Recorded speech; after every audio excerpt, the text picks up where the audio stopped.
ओ भगवान की जय, प्यारे कृष्ण कन्हैया लाल की जय। श्री मत्स्य पुराण 32वां अध्याय। देवयानी और शर्मिष्ठा का संवाद। ययाति से शर्मिष्ठा के पुत्र होने की बात जानकर देवयानी का रूठना और अपने पिता के पास जाना तथा शुक्राचार्य का ययाति को बूढ़े होने का शाप देना। शौनक जी कहते हैं, भारत पवित्र मुस्कान वाली देवयानी ने जब सुना कि शर्मिष्ठा के पुत्र हुआ है तब वह दुख से पीड़ित हो शर्मिष्ठा के व्यवहार को लेकर बड़ी चिंता में पड़ गई।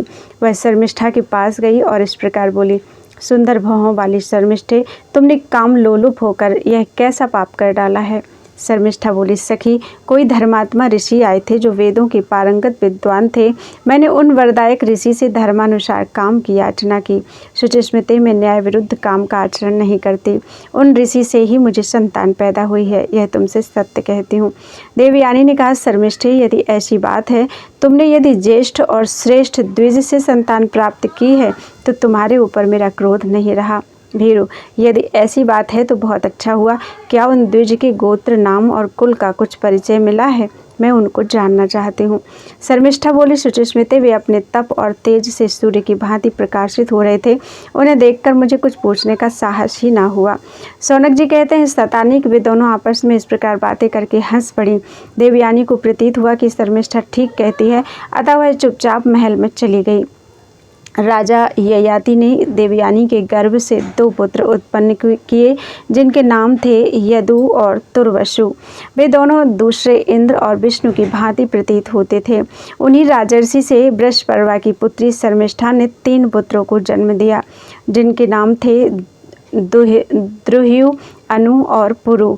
राजन, तदनंतर किसी समय पवित्र मुस्कान वाली देवयानी ययाति के साथ एकांत वन में गई।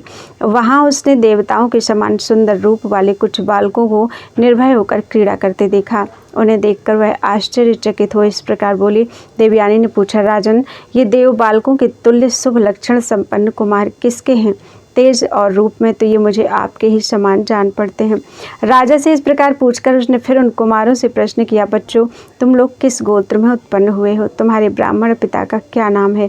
यह मुझे ठीक ठीक बताओ, मैं तुम्हारे पिता का नाम सुनना चाहती हूँ।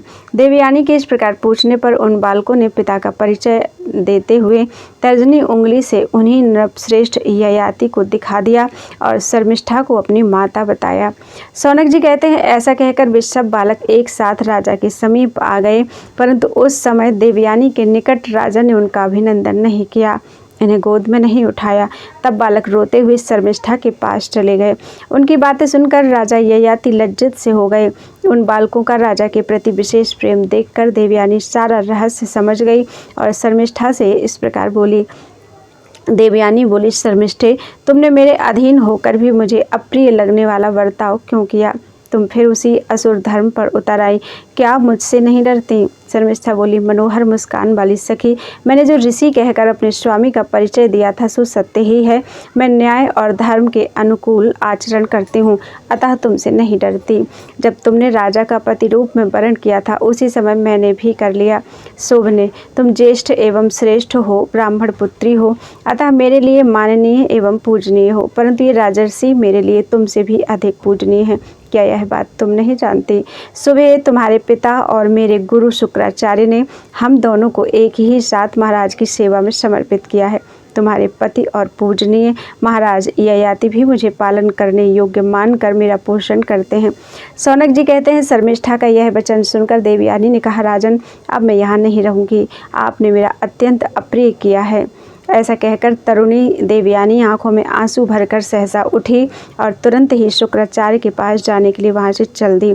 यह देख उस समय राजा ययाति व्यथित हो गए। वे व्याकुल हो देवयानी को समझाते हुए उसके पीछे पीछे गए, किंतु वह नहीं लौटी। उसकी आंखें क्रोध से लाल हो रही थीं। वह राजा से कुछ ना बोलकर केवल नेत्रों से आंसू बहाए जाती थी। कुछ ही देर में वह कवि पुत्र शुक्राचार्य के पास पहुंची। पिता को देखते ही वह प्रणाम करके उनके सामने खड़ी हो गई। तदनंतर राजा ययाति ने भी शुक्राचार्य की वंदना की। देवयानी ने कहा, पिताजी, अधर्म ने धर्म को जीत लिया। नीच की उन्नति हुई और उच्च की अवनति। बृहस्पति की पुत्री शर्मिष्ठा मुझे लांघ कर आगे बढ़ गई। इन महाराज ययाति से ही उसके 3 पुत्र हुए हैं, किंतु तात मुझ भाग्यहीना के 2 ही पुत्र हुए हैं। यह मैं आपसे ठीक बता रही हूँ। भृगुश्रेष्ठ, ये महाराज धर्मज्ञ के रूप में प्रसिद्ध हैं, किंतु इन्होंने मर्यादा का उल्लंघन किया है। कविनंदन, यह मैं आपसे यथार्थ कह रही हूँ। शुक्राचार्य ने ययाति से कहा, महाराज, तुमने धर्मज्ञ होकर भी अधर्म को प्रिय मानकर उसका आचरण किया है, इसलिए जिसको जीतना कठिन है वह वृद्धावस्था तुम्हें शीघ्र ही धर दबाएगी।